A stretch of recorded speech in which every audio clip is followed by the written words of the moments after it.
Olá! Hoje a gente vai mergulhar de cabeça numa daquelas perguntas filosóficas clássicas. Uma que parece simples, mas que, nossa, dá um nó na cabeça. A alma, aquilo que nos anima, que nos faz vivos. Ela é um corpo? É uma coisa física? A intuição da gente grita uma resposta, mas, como vamos ver, a coisa é bem mais complexa. Então, é essa a questão que vai nos guiar. A alma é um corpo? Parece fácil, né? Coisa de sim ou não. Mas é justamente ao tentar responder isso que a gente abre uma caixa de Pandora sobre o que significa estar vivo, o que é a consciência e qual é o nosso lugar nisso tudo. Antes de chegar em qualquer conclusão, a gente precisa entender por que, por séculos, a ideia de uma alma física era, bem, quase óbvia. Para muitos pensadores, isso era puro senso comum. Vamos dar uma olhada em 3 argumentos que sustentam essa visão e que, honestamente, fazem muito sentido à primeira vista. Olha só como a lógica é forte. Primeiro, o argumento do motor. A alma move o nosso corpo, certo? E no mundo que a gente conhece, tudo que move algo físico também é físico. Segundo, o do conhecimento. A gente entende as coisas por semelhança. Então, para a alma poder entender o mundo dos corpos, ela teria que ser, de alguma forma, um corpo também. E, por último, o argumento do contato. Para a alma fazer o corpo se mexer, ela tem que tocar ele. E toque, bem, é coisa que acontece entre corpos. Parece um checkmate, né? Difícil de argumentar contra.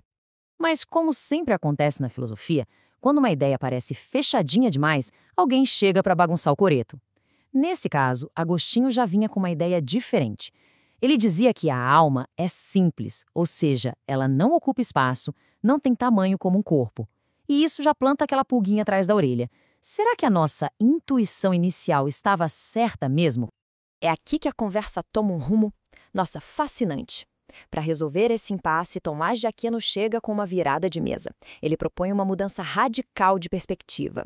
A sugestão dele é: e se a gente parasse de pensar na alma como uma coisa? E se a gente começasse a pensar nela como um ato, uma ação? Para isso, o primeiro passo é redefinir o que a gente quer dizer com alma. A ideia é que não é um fantasminha dentro da máquina, sabe? Uma entidade separada que pilota o corpo. Nessa visão, a alma é o princípio primeiro da vida. É a própria fonte que faz com que um ser seja, na sua essência, um ser vivo. Para a diferença ficar mais clara, vamos pegar o olho como exemplo. O olho é um princípio da visão, ok. Mas ele é uma ferramenta do corpo, um instrumento. Ele não é a fonte da vida em si.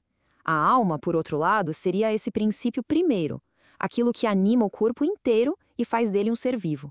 Sem a alma, o olho seria só um pedaço de matéria, incapaz de ver qualquer coisa. E aqui, bum, chegamos na resposta que vira toda a lógica de cabeça para baixo. A alma não é um corpo.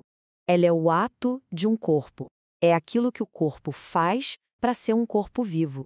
É a sua forma, a sua função, a sua vitalidade em plena ação.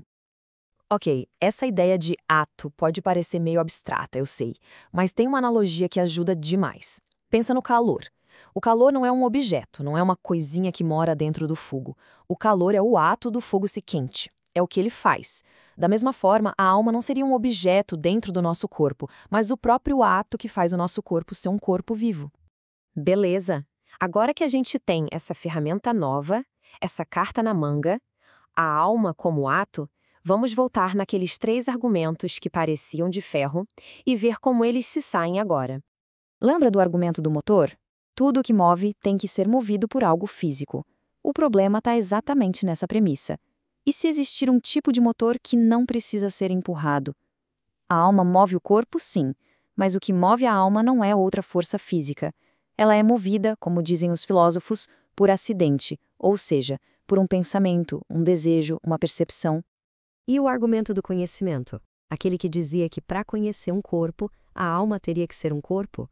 A solução aqui é outra dupla de conceitos: potência e ato. A alma não precisa ser um corpo o tempo todo. Ela só precisa ter a potência, a capacidade, o potencial de assimilar a forma das coisas na hora em que as conhece. Pensa de novo, agora na pupila do olho. Ela não tem cor, certo? Mas ela tem a potência de receber todas as cores. Da mesma forma, a alma não precisa ser um corpo, ela só precisa ter o potencial de receber a forma dos corpos. A semelhança não está na natureza dela, mas acontece no exato momento do conhecimento. E para fechar o argumento do contato físico, a sacada aqui é genial. É perceber que a palavra contato pode ter dois significados. Existe o contato de quantidade, que é o toque físico, o encostar. Mas também existe o contato de virtude, que é um contato de poder, de influência, que não precisa de toque. E aí a gente mata a charada. A alma não toca o corpo fisicamente. Ela o move por meio desse contato de virtude, de poder. Ela exerce sua influência sobre a matéria que ela mesma organiza e anima. É uma relação de causa e efeito, não uma trombada entre duas coisas. No fim das contas, o que essa jornada toda nos mostra é que para desatar esse nó, a gente precisa entender duas ideias muito poderosas: ato e potência. É quando a gente entende essa diferença que o paradoxo de uma alma não física agindo num mundo físico começa a fazer sentido. Então, vamos amarrar as pontas. O que a gente tira de mais importante daqui? Primeiro, a alma não é um objeto, e sim o ato de um corpo vivo. Segundo, a ideia de potência mostra como algo que não é material pode conhecer o mundo material. E terceiro, contato não é só encostar. Pode ser uma relação de poder, de influência. E para a gente terminar, fica a reflexão.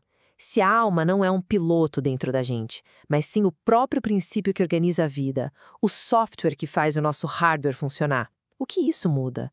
Como essa ideia transforma a nossa forma de pensar sobre o que é estar vivo, sobre a consciência, sobre o nosso lugar no universo? Fica aí uma boa pergunta para a gente continuar mastigando.